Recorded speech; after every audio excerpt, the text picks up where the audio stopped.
Il est venu porter lui-même le texte en première ligne. Ce que nous réclament les Français, c'est de tout faire pour leur protection. Ce qu'ils nous demandent, c'est l'unité, une unité sans faille. C'est un vœu pieux. En promettant la déchéance pour tous, binationaux et mononationaux, Manuel Valls a rassuré les députés socialistes, mais pas l'ensemble de la gauche. Le dernier régime à l'avoir massivement utilisé fut le régime de Vichy. Il ne s'agit pas ici de faire des parallèles à ZER2.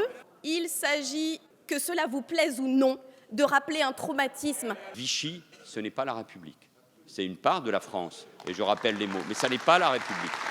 Je vous demande seulement de ne pas associer la démarche et la volonté du gouvernement et de quiconque dans cette Assemblée avec cette période que chacun d'entre nous ne peut pas supporter.